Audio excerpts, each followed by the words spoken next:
Ok, entonces, continuando con el encuentro interdisciplinario de matemática, en esta oportunidad tenemos al profesor Aldo Bazán, que es egresado de la Universidad Nacional del Callao, que obtuvo su doctorado en la Universidad Federal de Río de Janeiro, y que ahora está asociado al Departamento de Análisis de la Universidad Federal Fluminense. Ok, profesor, él va a hablar de las matrices hermitianas y funciones lazo. Usted tiene 45 minutos y después de eso tendremos unos 15 minutos para las preguntas. Ok. Bueno, gracias primero por la invitación. Me gustaría agradecer a la comisión por este evento. Creo que es un evento muy importante en la universidad y en la facultad y espero que tenga éxito y que haya muchos más. Voy a compartir la pantalla. Si todos consiguen ver, voy a empezar a compartir esto de aquí. Vamos a ver. Aquí. No sé si espero que todo el mundo esté consiguiendo ver la pantalla. Ok. Sí se ve. Entonces, vamos a colocar aquí. Ok. El asunto es matrices hermitianas y funciones trazo. Las matrices hermitianas son las matrices conocidas de álgebra lineal, una disciplina de ese tipo. Son vistas algunas matrices con diferentes propiedades y entre ellas las matrices hermitianas. Entonces, esta pequeña comunicación va a tener el objetivo de hablar sobre estas matrices, sobre el trazo de una matriz, una función que va a ser importante usando el trazo, y al final voy a hablar sobre un problema que está en abierto. Este es un trabajo que que estamos realizando, entonces esta conferencia es para presentar la figura que tenemos hasta el momento, lo que es conocido. ¿Sí? Entonces, de las matrices hermitianas vamos a hablar sobre las matrices positivas, estrictamente positivas, el concepto de entropía, aplicaciones CPTP, la desigualdad TP y la función phi PQS. Entonces, las matrices hermitianas. Solamente para recordar, una matriz va a ser hermitiana si A estrella asterisco es igual a A, donde asterisco es la conjugada de la transpuesta. Ok. Un autovalor de A es un escalar si AB igual a lambda B, donde B es diferente de 0 y B es llamado autovector. ¿Sí? Vamos a estar más interesados en los autovalores en principio. Y cuando una matriz es hermitiana, los autovalores son números reales. Ok.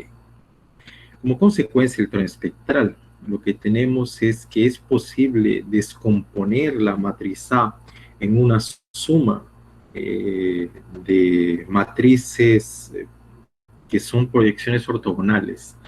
La verdad sería una combinación lineal de matrices que son ortogonales, ¿sí? Las matrices CJ. Y esa expresión, la expresión 1, es conocida como la descomposición espectral de A.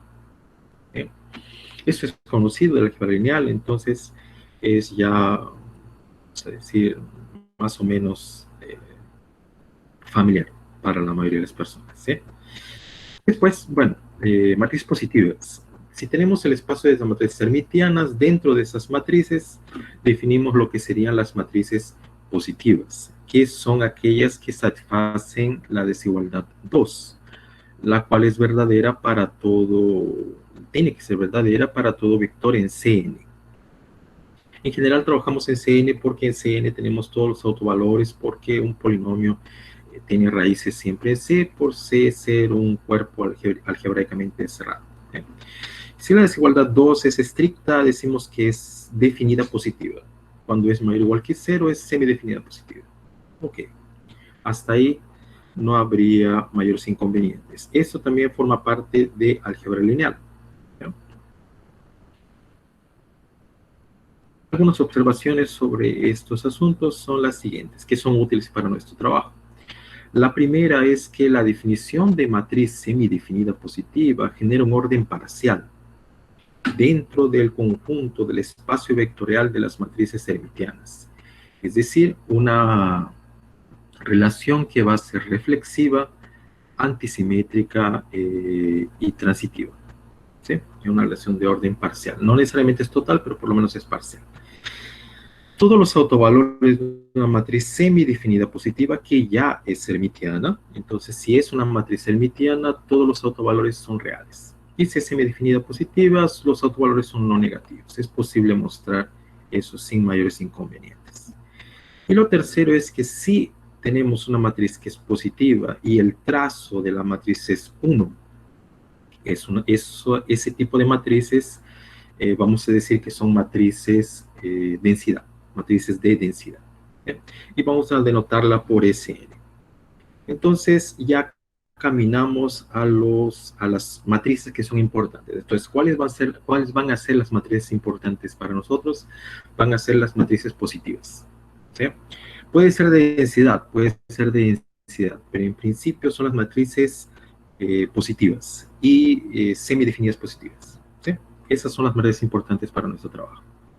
Una vez que tenemos esto, hablamos un poco, porque eso va a aparecer en nuestro trabajo, sobre la entropía de von Neumann. La entropía de von Neumann es definida como aparece en la pantalla. Es menos el trazo de A logaritmo de A.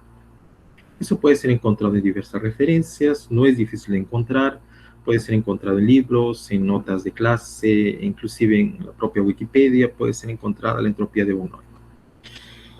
Como la matriz es una matriz hermitiana, porque es una matriz de densidad, entonces del teorema espectral sabemos que existe una base de autovectores de C, N. Entonces en esa base la matriz puede escribirse como una matriz diagonal.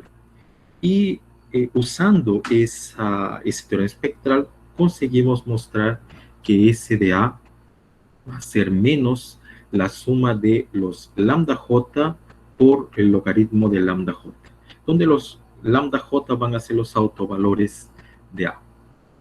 Como A es una matriz de densidad, entonces todos los autovalores van a estar entre 0 y 1. ¿Por qué? Porque el trazo de A es la suma de los elementos de la diagonal. Y una matriz hermitiana, como es semejante, es básicamente una matriz diagonal, donde los elementos de la diagonal son números reales por ser hermitiana, y por ser positivas son no negativos. Entonces, si yo sumo todos los autovalores, todos los elementos de la diagonal, la suma total debe dar 1. Entonces, eso significa que cada autovalor tiene que ser necesariamente menor o igual que 1. Y como ya es una matriz positiva, entonces todos los autovalores son mayores o iguales a 0. ¿Bien? Esa entropía de von Neumann, esa entropía que está siendo colocada en la pantalla, es una entropía que este ambiente, la verdad, es un ambiente que corresponde a la teoría de la información. Entonces, esa entropía es relacionada también con otro tipo de entropía que en el fondo son lo mismo, que es la entropía de Shannon. ¿Sí? Entonces, estamos hablando de información y de entropía de von Neumann. La entropía, si buscan información en Internet, la entropía en el ambiente de teoría de la información es conocida como el grado de sorpresa o el grado de desconocimiento de un cierto fenómeno. Si la entropía es grande, la sorpresa es grande. Por ejemplo, si yo tengo una máquina que siempre, puede ser una máquina que uno aprieta un botón y siempre arroja un valor, por ejemplo, 7. Entonces, si siempre arroja el valor 7, y yo digo que siempre arroja el valor 7, y por algún alguien aprieta el mismo botón y sale 8, mi sorpresa es enorme. Entonces la entropía es enorme. ¿Sí? Entonces la entropía es entendida en el mundo de la teoría de la información como el grado de sorpresa o el grado de desconocimiento. Esa sería una interpretación de la entropía de von Neumann. ¿Sí? Después, una vez que tenemos el concepto de entropía, vamos a comenzar a extender el concepto de entropía para llegar al objetivo del trabajo. ¿Sí? Entonces comenzamos con ese concepto. Ese concepto de entropía, que es menos el trazo de una matriz por el logaritmo de esa matriz, siendo que la matriz es una matriz de densidad, y que también podemos verla como menos la suma de lambda por el logaritmo de lambda j. Solamente es notar que esos lambda j, como están entre 0 y 1, también recuerdan un poco el concepto de probabilidad, porque la probabilidad de un fenómeno, sea cual sea, está entre 0 y 1. 0 nunca va a suceder y 1 siempre sucede. Entonces, el lambda también recuerda un poco eso, y eso tiene que ver también con nuestro problema. ¿Eh? Entonces, ahora vamos a generalizar esa idea de entropía de la forma siguiente. Entropía relativa. La entropía relativa de una matriz en Sn, es decir, una matriz de densidad en relación a otra matriz de densidad, va a ser definida como masa infinito, excepto si el kernel de A contiene el kernel de B, es decir, el núcleo de A, que es un concepto que también aparece en álgebra lineal, está contenido en el núcleo de B. Y en este caso, la entropía es definida como la diferencia de esos trazos que aparecen en la pantalla. ¿Sí? Esa entropía, él generaliza la entropía anterior, la entropía original de von Neumann. Eso, por ejemplo, una justificativa de que eso es verdad puede ser visto en la parte inferior de la pantalla, porque si usamos esa igualdad, que es la fórmula de Richter para matrices de densidad, podemos obtener que la entropía relativa de A en relación a la identidad es la entropía de von Neumann original más el logaritmo de n. Entonces, la entropía relativa de von Neumann puede ser vista como una generalización de la entropía de von Neumann que apareció en la pantalla anterior. ¿Sí? Entonces, una vez que tenemos esa igualdad, vamos a generalizar aún más la entropía. ¿Sí? Vamos a definir otro tipo de entropía que va a contener la entropía relativa y como consecuencia va a contener la entropía original de von Neumann. Antes de eso, solamente son dos observaciones, dos pequeñas propiedades que son interesantes por sí solas, que la entropía relativa de von Neumann es no negativa. ¿Sí? Es posible mostrar que esa entropía es no negativa. Y la segunda, que ya comienza a dar un poco de información en relación a lo que queremos, es que la entropía relativa de von Neumann es 2 convexa. 2 convexa quiere decir que es convexa en la primera variable y en la segunda variable juntas, en las dos, al mismo tiempo. ¿Sí? Porque puede ser vista la entropía o una función que tiene dos variables convexas solo en la primera variable, solo en la segunda variable. En este caso va a ser convexa en el par AB. Entonces, esa propiedad de convexidad va a aparecer nuevamente en nuestro trabajo, porque la convexidad y su contrapartida, la concavidad, ellos van a ser ingredientes principales de nuestro problema. ¿Sí? Entonces, tenemos primero una matriz que es una matriz de densidad, que es la base, el piso de nuestro trabajo, y la convexidad y la concavidad que van a aparecer posteriormente, ¿sí? Junto con la noción de entropía. Entonces tenemos la matriz de densidad, la noción de entropía y las nociones de convexidad y concavidad conocidas desde los cursos de cálculo. Una función es convexa si tiene el comportamiento como x al cuadrado, y es cóncava cuando tiene el comportamiento de menos x al cuadrado, por ejemplo. Bueno, una vez que tenemos esto, definimos una nueva entropía, la entropía de Rengel, la entropía alfa z de Rengel. Entonces, lo que vamos a hacer es lo siguiente: tenemos dos parámetros alfa y z positivos y tenemos dos matrices de densidad. Entonces, la entropía relativa de Rengel alfa z es definida como aparece en la pantalla: 1 sobre alfa menos 1 por el logaritmo de un cociente, siendo que en el denominador aparece el trazo de A y en el numerador aparece el trazo de A por B por A con potencias, y todo eso elevado a una potencia Z. ¿Sí? Entonces, importante, los dos exponentes, alfa y zeta, los dos parámetros, ellos no tienen que tener relación. Es decir, alfa no es 2z, o z no es 2 alfa, o alfa es z más 5, o z es alfa más 4. No, no tiene una relación, en principio, que surja de la definición entre alfa y z. No existe una dependencia entre los dos. Lo que sí tenemos es que alfa y z son positivos. ¿Sí? Es claro que si A es una matriz, por ejemplo, de densidad y no solamente una matriz positiva, entonces en el denominador el trazo de A sería 1. Entonces podemos eliminar el denominador. Y una observación más es la siguiente. Al inicio de la definición de la entropía de Rengel, y en la potencia de A, aparece el factor 1 menos alfa y alfa menos 1. 1 menos alfa, como aparece en el numerador de las potencias de A, de la potencia de A, no genera un problema, pero en el inicio, como constante multiplicando el logaritmo, genera, porque alfa igual a 1 sería un problema. Entonces, alfa igual a 1 es un caso límite, porque no podemos estudiar alfa igual a 1 directamente. Entonces, ¿qué podemos hacer? Alfa no puede ser 0, z no puede ser 0, porque desde el inicio alfa y beta son positivos, pero alfa puede ser 1. Entonces, tenemos lo siguiente.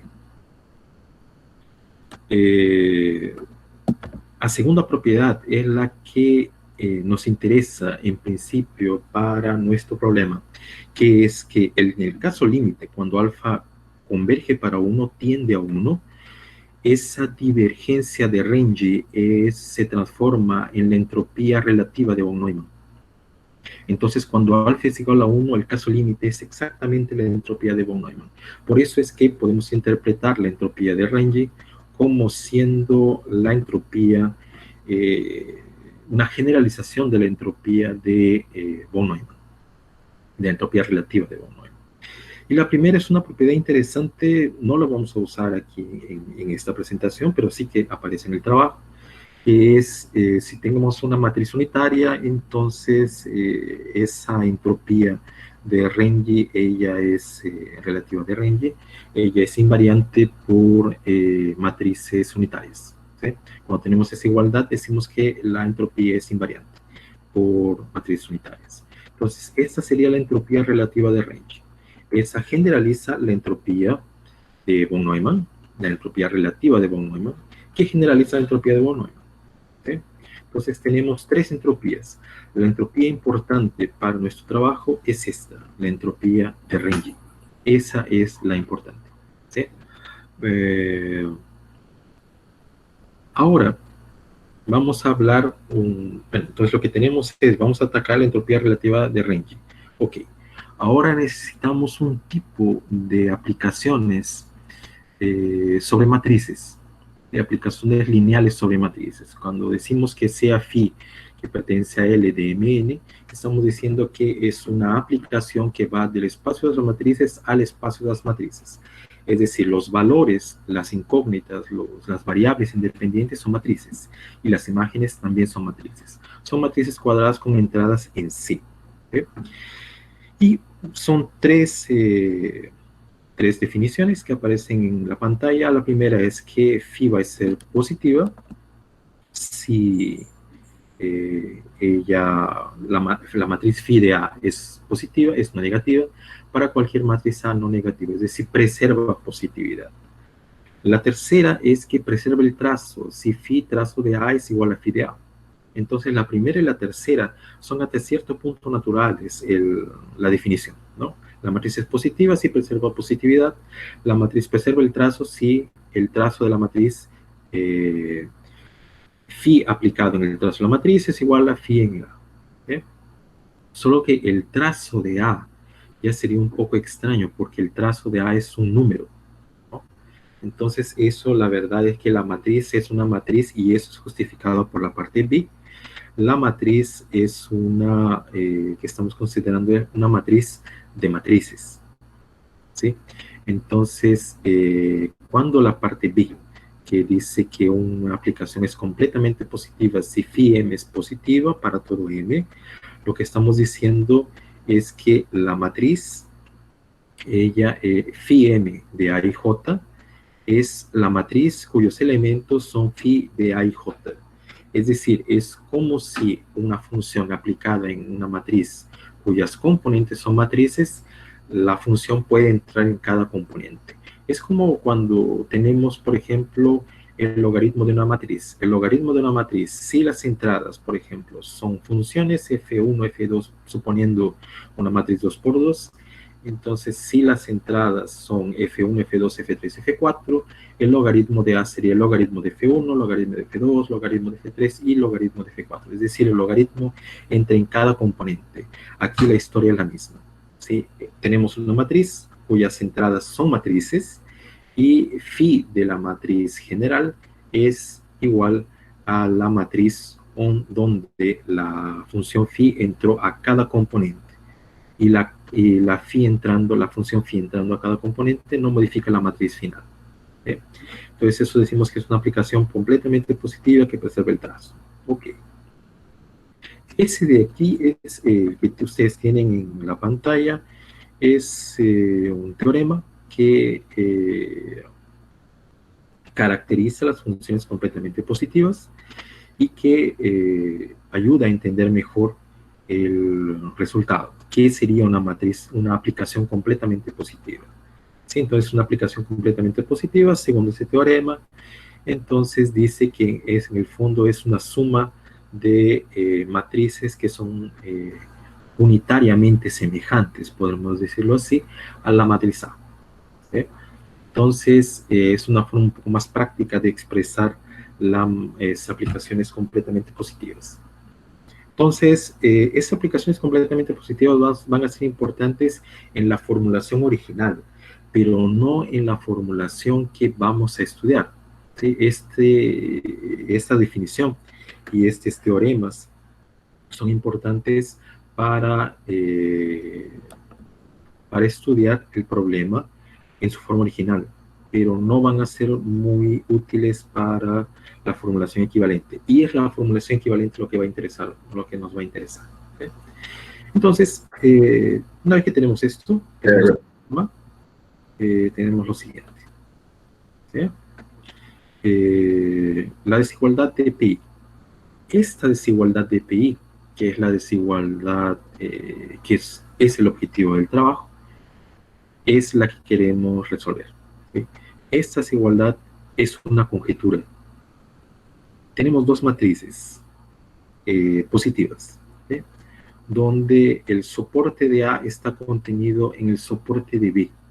Soporte el conjunto de los vectores donde la matriz es donde A veces B es diferente de 0.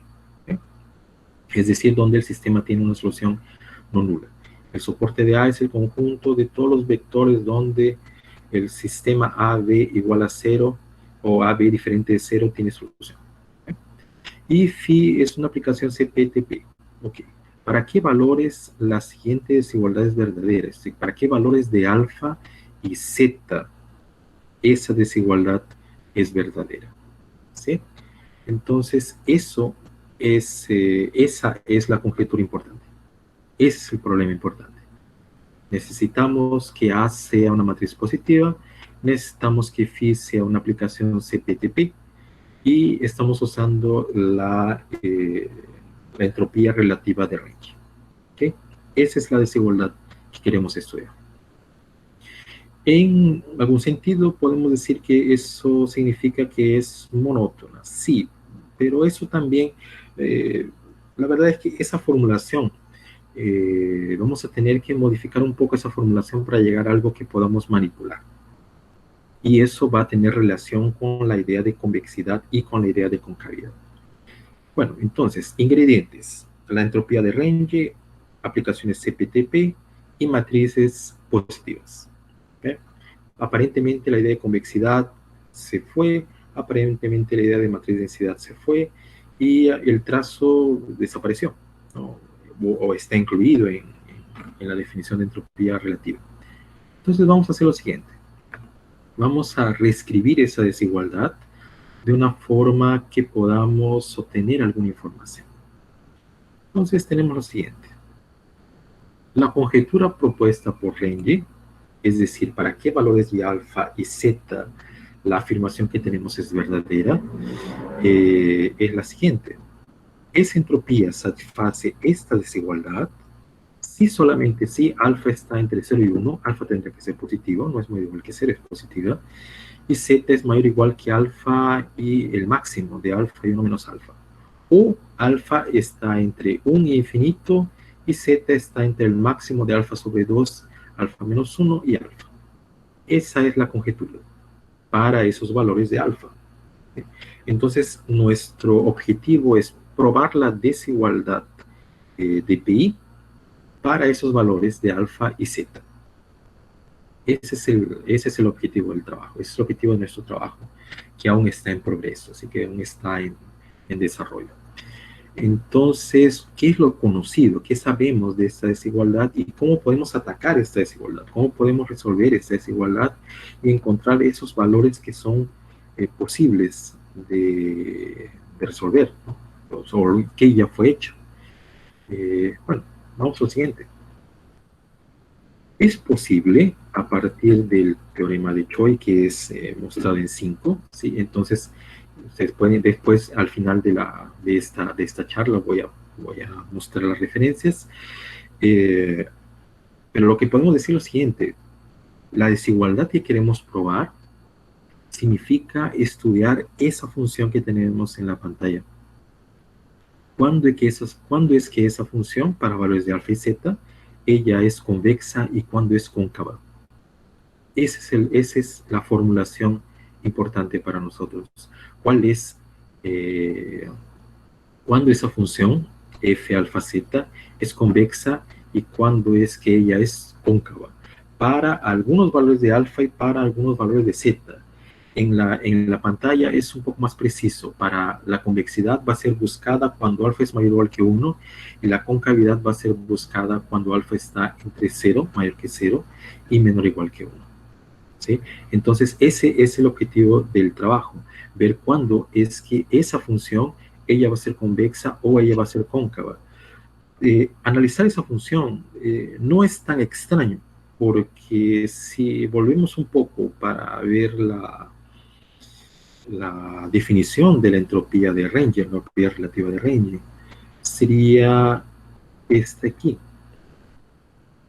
Entonces, en el numerador ya aparece el trazo de un producto de matrices. Entonces, tiene sentido que ese trazo nos dé alguna información. La sorpresa es que tengamos que exigir convexidad o concavidad, porque lo que tenemos es una desigualdad en principio, ¿no? Es esta desigualdad de pi. Entonces, si nuestra función, que es el trazo de un producto de funciones con ciertas potencias, es convexa o cóncava, conseguimos mostrar esa conjetura para esos valores de alfa y valores de zeta. Teóricamente, eso es lo que necesitamos. Ahora, ¿qué es lo que tenemos conocido? Es lo que aparece en la pantalla. ¿En qué casos conseguimos que la función es cóncava y convexa? En la pantalla aparecen una condición sobre concavidad y la otra sobre convexidad. Las otras tres sobre convexidad. ¿Qué es conocido sobre concavidad? Que alfa es entre 0 y 1 y zeta es mayor o igual que el máximo de alfa y 1 menos alfa. En ese caso, la función f alfa z es cóncava. Cóncava es el caso más conocido, ¿sí? Y el caso convexo presento 3 artículos, hay más, ¿no? Pero en general son esos los 3 que hicieron un trabajo importante y muy relevante en sus técnicas. Y lo que tenemos es que alfa entre 1 y 2 y z igual a 1, entonces tenemos que la función f alfa z es convexa en 1979. Cuando alfa es mayor o igual que 1 y z es igual a alfa, tenemos en 2013 que fue probado que la función es convexa. Y cuando alfa está entre 1 y 2 y z es alfa medios en 2016. ¿Sí? nuevamente en el artículo 7 va a ser mostrada. El artículo 7 es el artículo principal que motivó el estudio de este problema. Entonces, en el final voy a hablar un poquito del artículo 7. Y bueno, entonces hacemos una pequeña variación sobre la función f alfa z, porque la función f alfa z aparece aparece de esa forma. A con exponente alfa sobre 2z, B con exponente menos alfa sobre 2z, y A con exponente alfa sobre 2z y con exponente z. Entonces, en este caso voy a hacer una pequeña formulación. ¿Sí? Ese P, Q y S que aparecen en la pantalla, en principio ellos no tienen relación. Y eso sería un caso un poco más general, porque en el caso de la F alfa z original, sí, el alfa y z no tienen relación, pero los exponentes en sí tienen relación. Es decir, por ejemplo, en el caso de alfa z, si yo tengo el exponente de A y el exponente de B, y yo los sumo, yo veo que voy a tener una relación entre alfa y z. Es decir, los exponentes solos, alfa y z solos, no tienen relación. Pero si yo sumo los exponentes, empiezo a encontrar algo. ¿Sí? Entonces, aquí es un poco más general, porque P, Q y S en principio no tienen relación. Lo que es obtenido en el artículo 7 es que si esa función phi de P, Q, S, ella va a ser cóncava si solamente si P, Q están entre 0 y 1 y S es menor o igual que 1 sobre P más Q. La segunda es que si P es 1 o es 2, que está entre menos 1 y 0, y S es mayor o igual que 1 sobre P más Q, o P está entre 1 y 2 abierto, no puede ser 1 y 2, que está entre menos 1 y 0, y S es menor o igual que el mínimo de esas dos expresiones, entonces phi es convexa. Y hay regiones desconocidas, que son cuando S es mayor o igual que 1 sobre P más Q, menor que 1, y S cuando es mayor que 1 y menor que el mínimo de 1 sobre P menos 1, 1 sobre Q más 1. ¿Sí? Bueno, entonces la región que es objeto de estudio del problema es lo que aparece al final. Cuando S está entre esos dos intervalos. O S es menor que 1, mayor que 1 sobre P más Q, o cuando S es mayor que 1 y menor que el mínimo de esos dos valores. Bueno, entonces, ¿eso tiene relación con algún otro problema? Sí, la verdad sí. Ese problema, la divergencia de Kullback-Leibler. La divergencia de Kullback-Leibler es definida de esa forma que aparece en la pantalla, donde F y G son distribuciones de probabilidad. Y esa divergencia mide la distancia entre esas dos distribuciones. La verdad es que eso no es una distancia. ¿Sí? No satisface las condiciones de distancia, pero es similar. ¿No? Perdemos un poco de información, pero aún así podemos interpretar como si fuese. No es, porque tiene algunos problemas, pero sí podemos interpretar como si fuese. Y una generalización de esa divergencia, nuevamente aparece ese nombre, ¿no? Alfa entropía de Ricci. ¿Sí? Y después, esa es una versión clásica que puede ser encontrada en textos de estadística y probabilidad. Y ahora vamos para un asunto que puede ser interesante para alguno de los presentes, que es el mundo cuántico. La mecánica cuántica en la teoría de la información, y aparece una intersección entre dos asuntos, que es la mecánica cuántica y la teoría de la información, y surge lo que llamamos la teoría de información cuántica. Eso también existe en varias referencias, puede ser encontrado en la literatura, en libros, en videos, etc. ¿Sí? Y así como tenemos esa divergencia, tenemos la versión cuántica de esa divergencia. La versión cuántica de esa divergencia es lo que aparece en la pantalla. Que es exactamente lo que casi lo que estamos estudiando en realidad, ¿no? Solamente que aparece una matriz K, que no aparecía al inicio, que aparece en la referencia 3, en la referencia 7, y que es también objeto de estudio. A veces en la referencia 7, la verdad, lo que es hecho es estudiar el problema de la función phi que aparecía aquí, ¿no? La función phi-pqs, usando la función trazo que aparece en la pantalla. Esa función permite una cierta libertad en la matriz K añadida al trazo, dentro del trazo, permite una cierta libertad de manipulaciones algebraicas y de uso de resultados. Entonces, la introducción de la matriz K no complica el teorema y sí ayuda mucho. Es cuando, por ejemplo, si queremos calcular la integral de la exponencial de menos x al cuadrado, cuando está definida en todos los reales, la integral en R, una forma razonablemente simples de calcularlo es cuando llevamos el problema para R2 y en R2 conseguimos resolver ese problema y después volvemos a R. Conseguimos calcular la integral en R de exponencial de menos x al cuadrado, aumentando una variable. Entonces aquí sería una historia similar. Aumentamos una variable que sería la matriz K y esa variable permite hacer algunas modificaciones. En el caso de tenemos que K es la identidad, recuperamos el problema original y ese problema y otras informaciones sobre esa conjetura aparecen en la referencia 3. Bueno, entonces, ¿cuáles son las referencias del trabajo? Estas aparecen en la pantalla. La de Ando es sobre convexidad en ciertas aplicaciones, en materias definidas positivas. Es un trabajo extenso, es importante, tiene bastantes detalles que fueron usados en este trabajo, que están siendo usados en este trabajo. La entropía de Renyi, entropías relativas, porque no es una entropía relativa, son varias. Lo que presentamos fue una de ellas, ¿sí? Fue hecha en el 2015. El artículo 3, que es sobre desigualdades para divergencias cuánticas, y esa conjetura de ordenar data, que sería la DPI, que vimos, ese artículo funciona como un gran resumen prácticamente de lo que fue hecho hasta el momento. Existen detalles muy interesantes en ese trabajo. La referencia 4, que es sobre aplicaciones lineales completamente positivas sobre matrices complejas. Básicamente es un uso extenso de la álgebra lineal. En el artículo 5 es sobre la monotonicidad de la entropía de Renyi. En el trabajo 6, que es 2013, sobre la concavidad de ciertas funciones de trazo.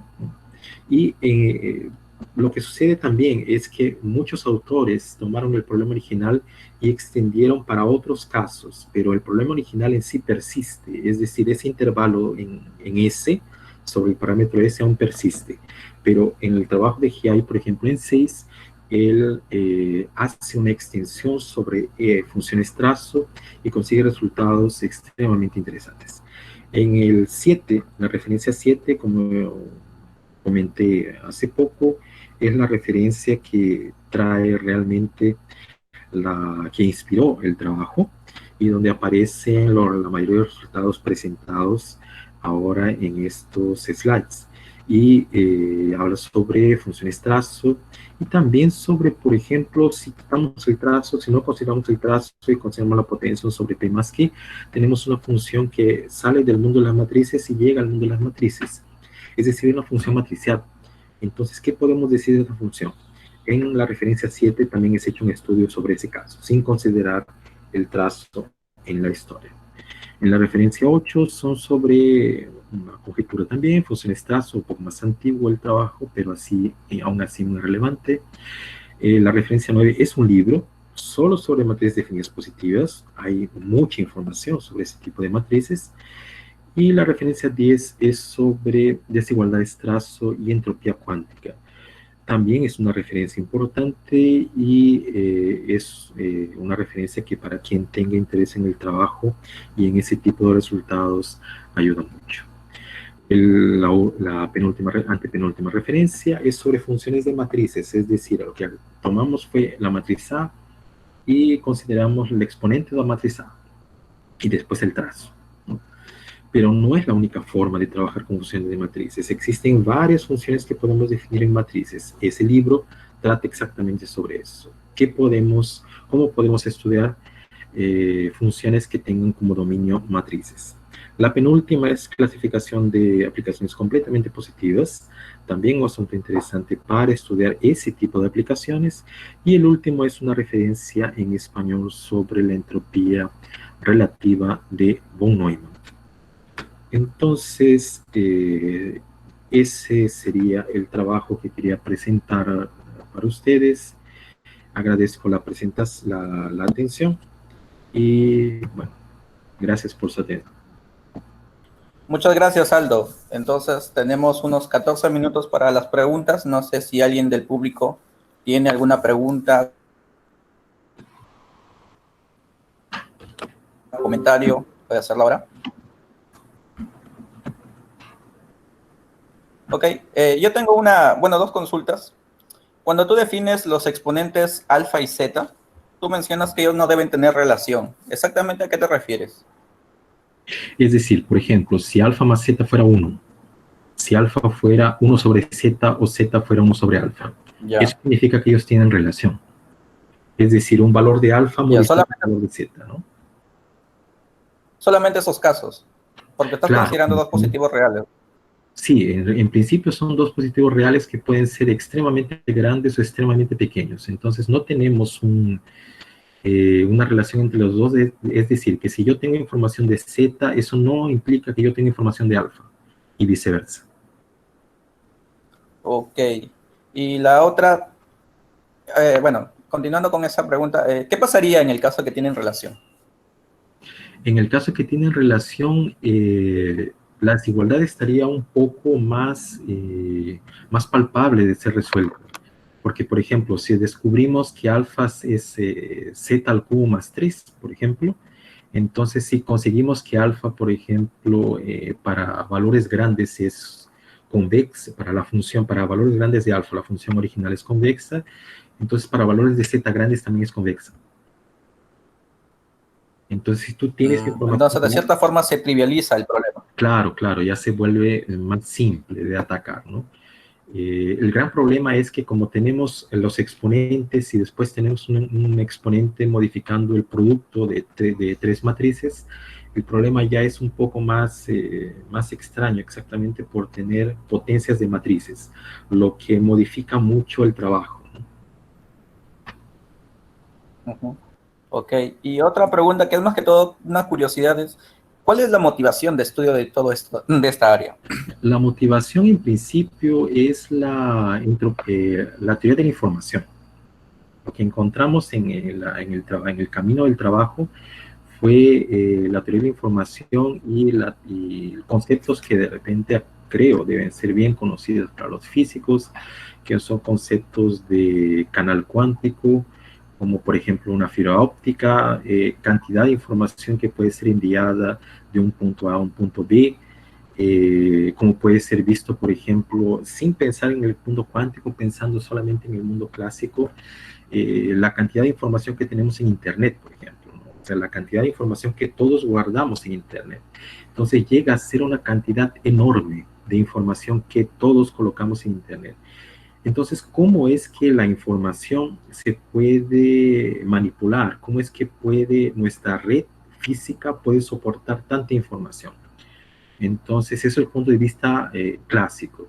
Y del punto de vista cuántico también existe una aproximación que podemos pensar es que si, por ejemplo, tenemos componentes en nuestras computadoras o en los celulares, esos componentes cada vez son más pequeños. Entonces, si cada vez son más pequeños, quiere decir que va a llegar un punto en el cual van a ser tan pequeños que las leyes físicas usuales que conocemos ya no son válidas. Física clásica. Tenemos que empezar a pensar en las leyes cuánticas de los procesos.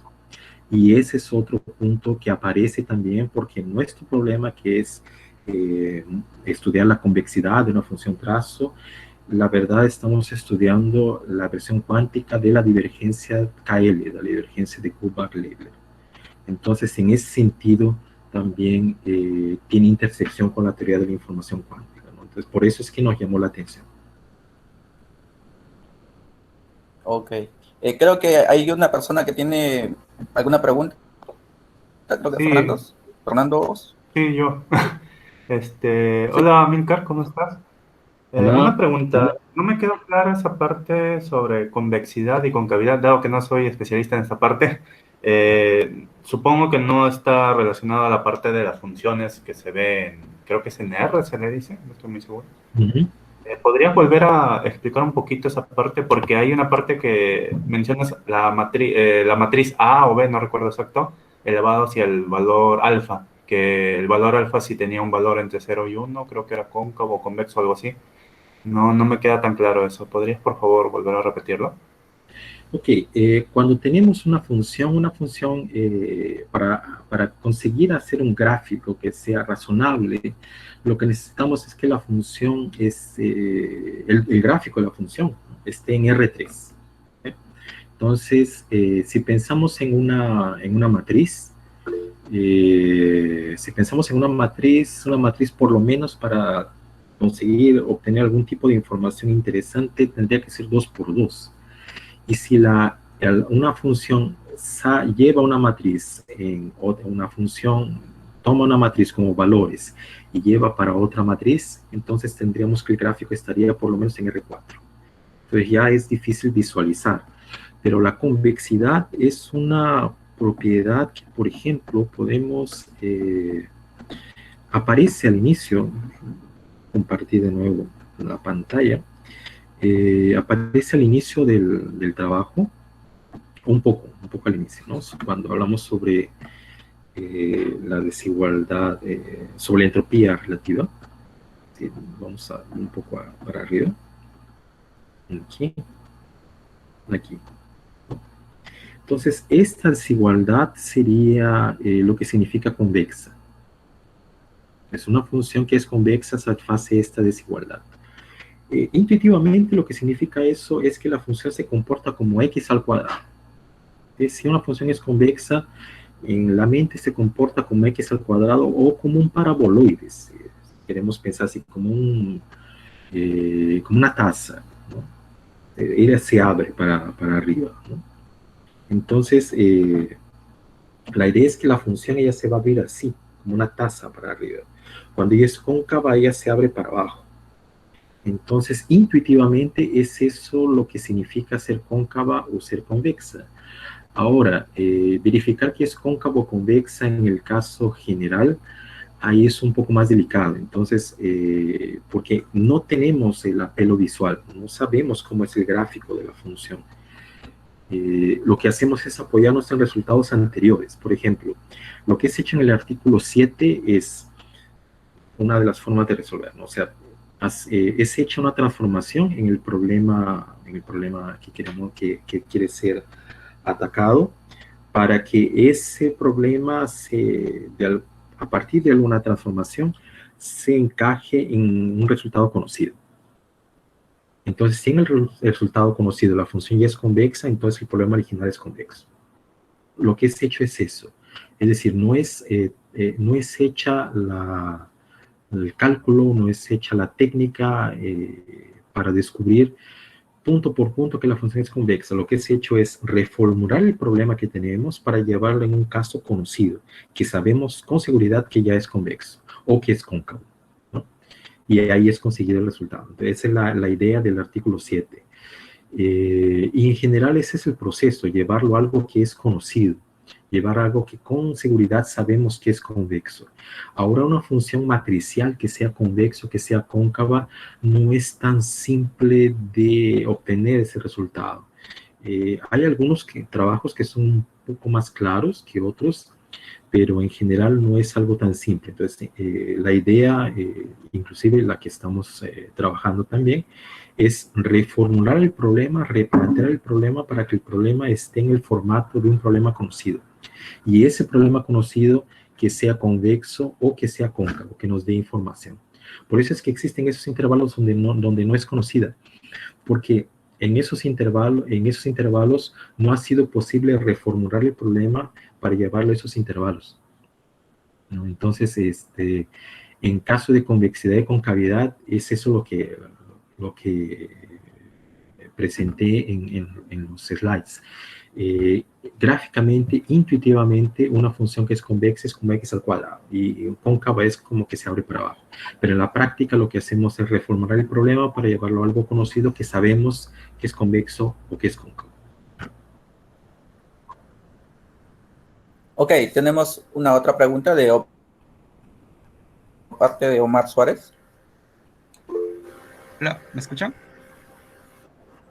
¿Aló? Sí, se escucha. Mi pregunta va más a la última parte que mencionaste. Buena presentación, me olvidé.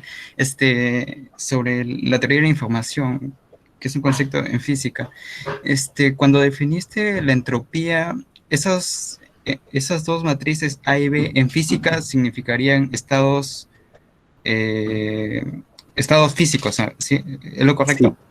Ajá, Ahora, sí. yendo a la teoría de información, ¿cómo representarías el entanglement, el entrelazamiento cuántico?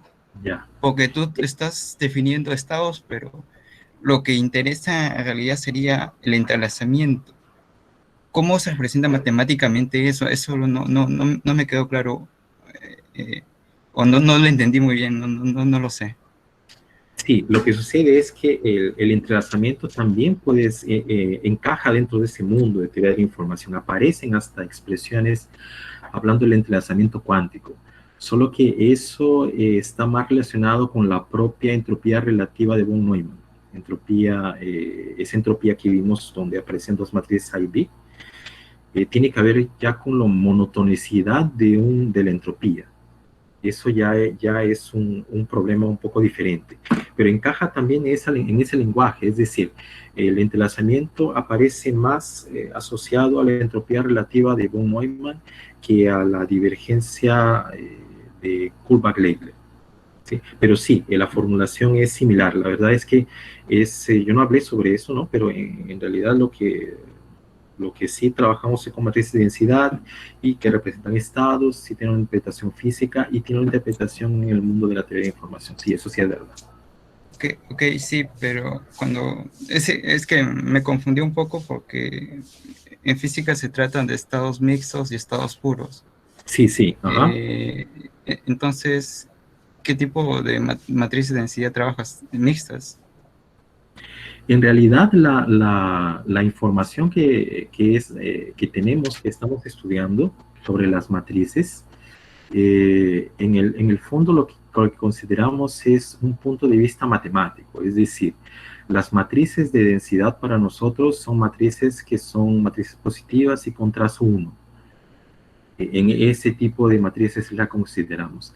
La relación entre las matrices, el tipo de estado que estamos considerando, no apareció todavía en nuestro problema, porque estamos atacando simplemente propiedades matemáticas del problema, lo que no quiere decir que después hagamos posteriormente una interpretación del problema considerando realmente el significado de cada matriz en nuestro problema final.